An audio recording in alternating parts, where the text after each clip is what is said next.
Hey this is Palak Sharma from PDS re sector. हम कर रहे थे जीएसटी में हम कर रहे हैं types of taxes. Types of taxes में हमने टाइप्स करे हैं। 3 टाइप्स के टैक्सेस होते हैं, मतलब 3 तरह से डिवाइडेड होते हैं taxes. On the basis of relationship between tax base and tax rate, on the basis of method of assessment, on the basis of impact and incidence of taxes. तो on the basis of tax base and tax rate आगे 4 types के होते हैं। On the basis of method of assessment आगे 2 types के होते हैं, और on the basis of impact and incidence of tax आगे 3 टाइप्स के होते हैं। सो क्या क्या टाइप्स हैं वो? तो हमारा on the basis of tax base और टैक्स रेट में आगे आते हैं प्रोपोर्शनल, प्रोग्रेसिव, रिग्रेसिव, डिग्रेसिव। नाम बहुत ज़्यादा सिमिलर हैं तो याद रहेंगे। Proportional, progressive, regressive, degressive. ठीक है। On the basis of method of assessment के अंदर आते हैं 2, specific duty, ad valorem tax. Impact and incidence of tax के अंदर आते हैं, बेसिकली वैसे 2 आते हैं। ऐसा क्यों बोल, मतलब जैसे इंसिडेंस ऑफ टैक्स और इम्पैक्ट ऑफ टैक्स एक्चुअली में होता क्या है, इसमें पहले ये समझाया, उसके बाद उन्होंने बताया कि डायरेक्ट और इनडायरेक्ट टैक्सेस क्या होते हैं। तो एक्चुअल में 2 हैं, वैसे 3 माने जाते हैं। ठीक है। तो क्या क्या है? Proportional, progressive, regressive, degressive, specific duty, ad valorem tax और डायरेक्ट एंड इनडायरेक्ट टैक्सेस। तो सबसे पहले हम करते हैं सब cover proportional taxes. Proportional tax क्या होता है कि डायरेक्टली प्रोपोर्शनल होता है। मतलब प्रोपोर्शनल नाम से ही जैसे है कि ये डायरेक्टली प्रोपोर्शनल होता है कोई भी ऐसी चीज़ से जिसका टैक्स है। ठीक है। लाइक सपोजिंगली अगर तो ये प्रॉपर्टी टैक्स है तो प्रॉपर्टी से रिलेटेड प्रोपोर्शन होगा इसका। ठीक है। उसके कोई भी चेंज आने से प्रॉपर्टी के रेट्स ऊपर नीचे गिरने से उसी से इफेक्ट पड़ेगा टैक्सेस के ऊपर। ठीक है। डायरेक्टली प्रोपोर्शनल है मतलब कि अगर सपोज प्रॉपर्टी के रेट जो है वो इंक्रीज हो रहे होंगे तो टैक्स के रेट भी इंक्रीज होंगे। ठीक है। इसका एग्जांपल है wealth tax, property tax.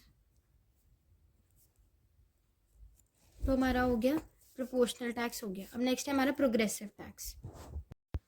Progressive tax में क्या होता है कि जैसी हमारी इनकम इंक्रीज होगी ना वैसे ही हमारा टैक्स इंक्रीज होगा, मतलब इनकम के अकॉर्डिंग टैक्स चलेगा। ठीक है। इसमें एग्जांपल है इनकम टैक्स।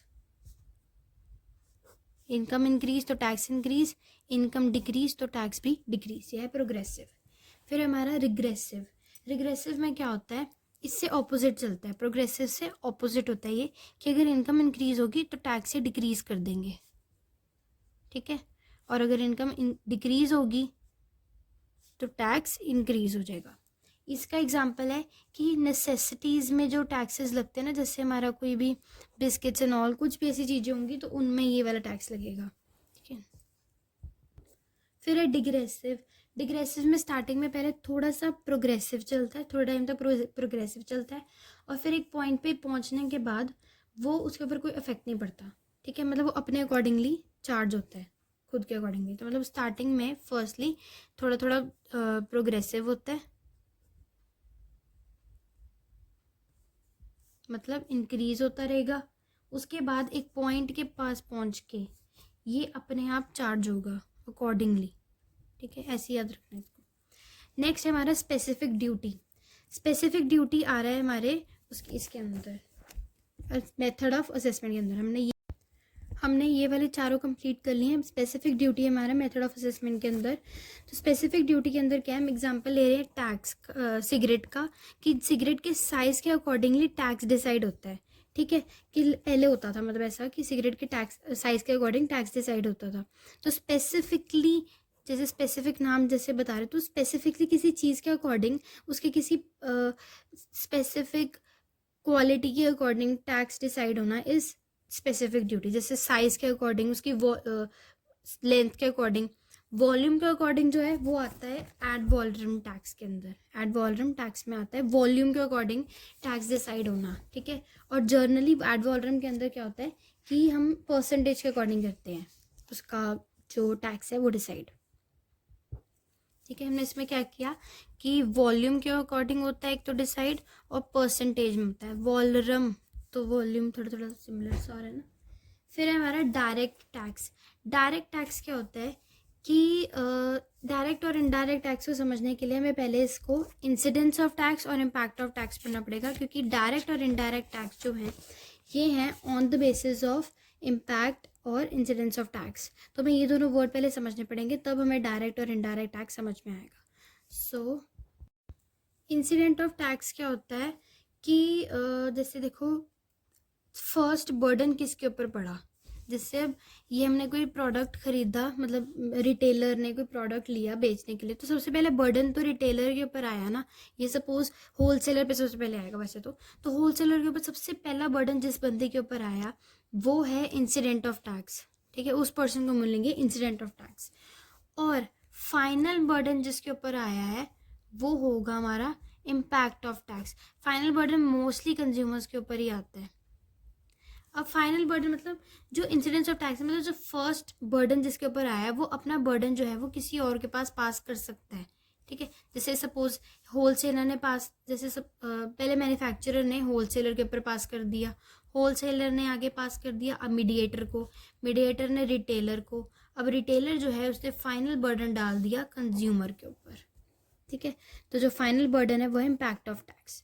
अब हमने ये दोनों चीज़ें करी हैं तो अब हमें समझ आएगा डायरेक्ट और इनडायरेक्ट टैक्स क्या होता है। तो सबसे पहले है डायरेक्ट टैक्स, ठीक है। डायरेक्ट टैक्स में क्या होता है, as a name suggest direct, ठीक है। तो इंसिडेंस, इसमें इंसिडेंस और इम्पैक्ट ये दोनों के दोनों एक ही पर्सन के ऊपर होते हैं, ठीक है, ऑन सेम पर्सन।